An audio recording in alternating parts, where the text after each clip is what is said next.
Oi, gente, bom dia. Estamos começando mais um episódio do Coletivamente, né? O nosso podcast está dando continuidade. E hoje a gente tem um grande prazer de receber conosco a doutora Patrícia Lacerda. Ah, o prazer é todo meu. Essa personagem aqui, que não, vou até ler, porque o negócio é forte. Advogada, inscrita nos quadros de ordem de advogados desde 2009, com mestrado em Desenvolvimento e Meio Ambiente pela UFC, especialista em Direito Civil pela PUC de Minas, professora universitária e sócia proprietária do escritório Lacerda, Aguiar e Gomes Advogados. É um prazer receber a senhora hoje aqui. Como foi para a senhora receber o nosso convite? Foi fantástico, foi maravilhoso.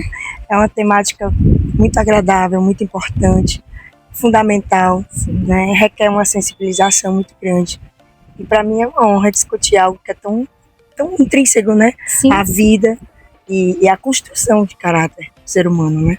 Sim, quando a gente começou a pensar nesse projeto, pensar no nome, né? Do que a gente ia abordar, que seria o tema adoção, a gente fez tipo uma pesquisa de perguntas que iria ser mais intrigantes para a gente perguntar para a senhora, já na área jurídica mesmo. Uhum. Uma das primeiras perguntas que veio, né, para a gente nesse momento, que até a gente teve que anotar aqui, quais são os requisitos legais para que a adoção ocorra no Brasil? Bom, no Brasil a gente tem como um dos principais requisitos é que a pessoa seja maior de 18 anos, né, e precisa haver uma diferença de idade entre o adotante e o adotando de 16 anos. Nós temos assim outras limitações, como por exemplo, nós não podemos ter ascendente, avô, avó, como adotante, nem podemos ter irmãos como adotantes, a lei impede, né? Mas podemos ter outras pessoas que dentro dessa cadeia de proximidade do menor, né, possa ir por meio do desenvolvimento de uma maior afinidade. Não estou falando dentro da família extensiva, porque na família extensiva, tios e outros parentes, a gente tem outros institutos, como por exemplo a tutela, Sim. né, que vem a exercer e a cumprir o papel. Mas nós podemos ter aí pessoas que já têm um bom convívio com a criança, né, que já têm um bom acompanhamento com ela, mostrando essa afinidade. Podemos ter, lógico, não saindo da regramento da lei da adoção, mas podemos ter aí uma adoção mais facilitada, porque já há uma maior afinidade. Mas isso não quer dizer que essa pessoa está livre de todo o processo que se requer, porque ele é uma questão de segurança jurídica, né? Então é necessário que haja habilitação, é necessário que haja o conhecimento e essa aproximação do judiciário, do Ministério Público, da equipe interprofissional, para que possa haver realmente uma adoção segura e consciente. Sim, certo. Hoje a gente vê muito, doutora Patrícia, baseado em tudo que a senhora vem falando aqui nesse momento, a gente verifica vamos dizer assim, muitas dificuldades até chegar no grande momento da adoção, né? Uhum. No Brasil acaba tendo mais o lado burocrático. Isso, particularmente, não vem assim, acaba prejudicando mais as crianças que estão lá dentro do abrigo esperando todo esse processo acontecer, aí estão crescendo. Tudo isso realmente é uma necessidade, assim, ter toda essa burocracia? Olha, o nosso sistema ele é um sistema rigoroso, porque nós estamos falando de alguém que precisa de uma proteção, que já vem de um lar, provavelmente, né, desfeito, de um trauma, e que realmente requer uma avaliação, uma maior segurança, né, para analisar aquele que está se propondo a adotar. É tanto que nós temos, inclusive, com todo esse nosso processo de cuidar, ainda tem pessoas que desistem da adoção, mesmo já tendo passado por um processo de convivência com o menor. Então é um processo delicado demais. A burocracia pode ser que ela seja um problema realmente por um lado, mas ela também gera uma medida de segurança. Sim. Então nós não temos também o impedimento apenas uma perspectiva burocrática. Nós temos também o impedimento daqueles que pretendem adotar. Muitos têm suas escolhas, suas preferências, né? E com isso acaba gerando um atraso, porque você tem um número enorme de crianças querendo uma família, né? E pessoas que estão com o coração aberto, dispondo a construir esta família com esse menor, mas tem seus requisitos, sim, tem suas exigências, tem suas condições. Então acho que a demora do processo, ela não é apenas unilateral, não é apenas do sistema burocrático. É claro que nós não podemos negar que temos uma deficiência, né? Afinal de contas, são muitos pedidos, são muitas crianças. Sim. Mas temos esse outro lado, daquele que pretende adotar e que tem todas essas condições a serem atendidas. Então, eu entendo que a questão é mais complicada. Tem sempre as duas visões, né? Se a gente for estudar profundamente, a gente acaba verificando os prós e os contras, né? A segunda pergunta que ficou muito assim, entre a gente mesmo, para tirar essa dúvida, é qual é o processo legal envolvido numa adoção? Olha, como você já falou, é um processo um pouco, né, com várias etapas. Mas a primeira é que você deve procurar uma vara da infância e da juventude, né, ou o fórum, de onde você mora, e levar a documentação necessária, né. Primeiro você pergunta, leva a documentação necessária para fazer aí o processo de habilitação. Então vai ter RG, CPF, né? Você tem comprovante de renda, comprovante de residência, antecedentes criminais, né? Uma certidão de distribuição cível para ver se você tem alguma demanda contra você, porque realmente requer daquele que vai adotar uma idoneidade em todos os aspectos. Mas depois que você apresenta essa documentação, ela vai ser colocada à apreciação do Ministério Público. Então, o Ministério Público, analisando, pode exigir outros documentos que ele entenda ser necessários. Uma vez que ele valide, nós vamos para a nossa equipe interprofissional, que são assistentes sociais, psicólogos, que vão analisar o quê? Vão analisar a dinâmica familiar daquele que se propõe, do postulante à adoção. Né? O que é que ele tem por expectativa, qual é a noção, a perspectiva dele do que seria adotar, né? Como é que ele está preparado para isso, o que é que ele entende vai acontecer, porque às vezes as pessoas romantizam. Sim. Né? Às vezes a pessoa quer substituir alguém que perdeu, né? Às vezes a pessoa está com algum outro processo de perda ou de ansiedade, de tensão, e aí ele entende que se tiver uma criança na vida dele, tudo vai mudar e tal. Enfim, todos esses perfis a gente é analisado pelo profissional competente, né? E nós advogados não temos essa competência, por isso precisamos de toda essa rede, né? Mas é muito importante, então passa por esse crivo. O interessante é que você vê aí nesse momento toda a interligação de várias áreas, né? Toda. E aí entre os diversos diálogos, é exatamente isso que a gente vem buscando com esse projeto. E é extremamente importante, né? E principalmente cada profissional saber até onde ele consegue chegar, né? E perceber essa dependência que há como um todo, porque o ser humano é complexo demais. Demais. Bom, então, e aí passando por esse crivo da nossa equipe interprofissional, aí vem para o outro processo, passa por um curso. Né? Esse curso de preparação, ele já vem de um outro perfil, já é para preparar aquele postulante e dizer, olha, você sabe o que é uma adoção? Você sabe o que pode ser que você encontre, que dificuldades você pode achar? Você vai estar lidando com uma criança, com uma adolescente, que passa por todas as etapas como qualquer outra criança e adolescente, mas claro, às vezes com o agravante de já vir com trauma de abandono. Né? Então, assim, o curso é muito importante também porque ele busca ampliar a visão daquele postulante à adoção que diz respeito, por exemplo, a esses critérios, né, que ele estabelece para ele como a criança ideal ou como a criança que se encaixa ou se enquadra naquilo. Então, essa sensibilização, ela se torna assim, muito mais realística quando a gente vai falar sobre o estímulo à adoção interracial, né, o estímulo à adoção de crianças que tenham deficiências e precisam de cuidados especiais, o estímulo aí à adoção de irmãos, né, tudo isso é trabalhado nesse processo nesse programa, né, que se faz para aquele que se propõe a adotar. Sim, e aí entra também uma grande preocupação de muitos que vão adotar, é de entender quais são os principais direitos e deveres das pessoas, assim, dos candidatos à adoção. Os candidatos, eles precisam estar acompanhando o processo, eles precisam ter a idoneidade necessária, né, não omitir informações que são fundamentais, né, tem que agir realmente com essa lisura, para que nós possamos ter aí uma maior segurança jurídica no processo como um todo. Ele vai ser sempre acompanhado, né? Nós temos o Ministério Público, nós temos a equipe interprofissional, mas ainda assim nós podemos ter surpresas no decorrer do processo. E isso aí é o que torna o nosso processo um pouco mais rigoroso. Né? Então, o objetivo é esse, manter essa segurança, esse acompanhamento, é não abandonar o processo, porque depois que ele passa por todo esse procedimento de cursos, de preparação, ele vai para uma segunda etapa. O juiz vai avaliar e aí vai verificar se ele atende todos aqueles requisitos e ele entra no cadastro. E esse cadastro que é feito, a habilitação, ela tem um prazo de 3 anos, podendo ser renovado por mais 3 anos.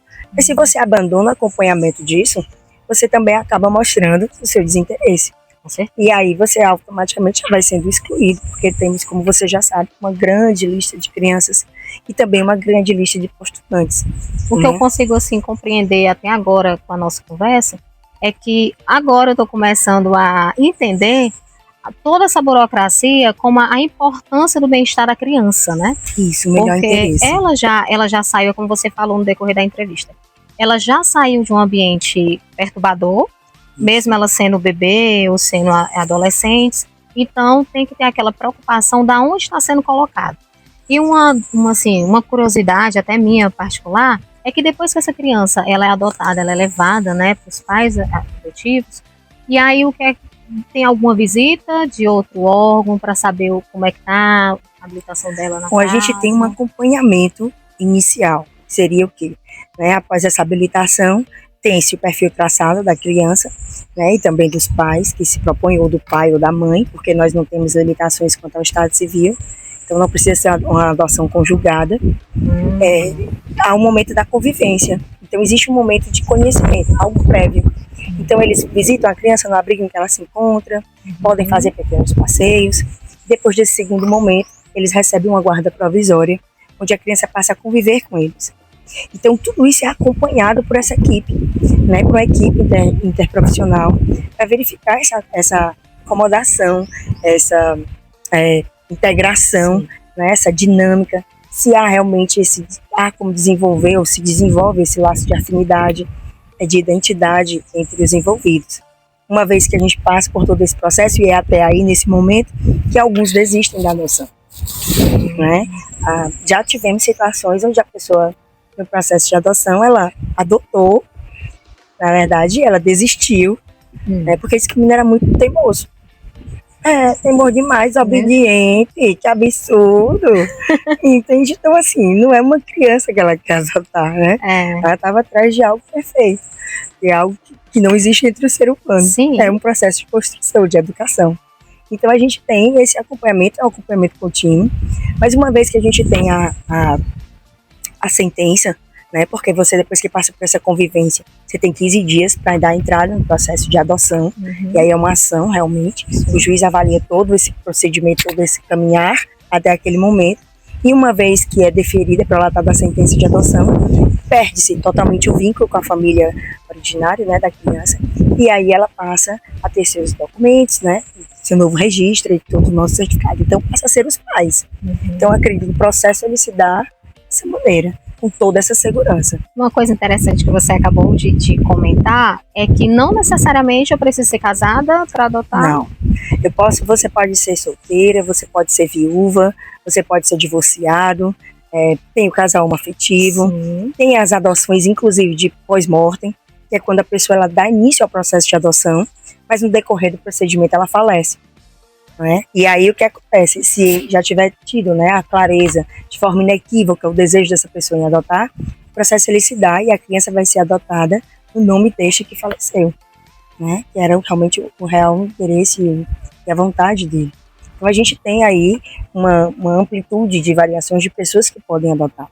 E o prazo continua o mesmo para todos, mesmo que seja solteiro, homoafetivo, mesmo procedimento. Isso. O que nós podemos ter, às vezes, você tem a adoção conjugada, Na adoção conjugada, você precisa ter todas essas informações, dados, e aí do casal, Seja homoafetivo ou casal, enfim, ele precisa de ter todo esse acompanhamento. Então, já são 2 pessoas a serem avaliadas de forma mais aprofundada. Existe também, às vezes, a adoção que ela se dá de uma maneira um pouco mais diferenciada, que é daquele do padrasto ou da madrasta, onde, na verdade, não há necessariamente uma quebra de vínculo de pai ou de mãe natural, biológico. Na verdade, essas pessoas, elas às vezes são acrescidas no registro de nascimento da criança. Então, a criança tem lá 2 pais e uma mãe, tem 2 mães e um pai. Sério? Para que possa haver também essa continuidade de identidade. Legal.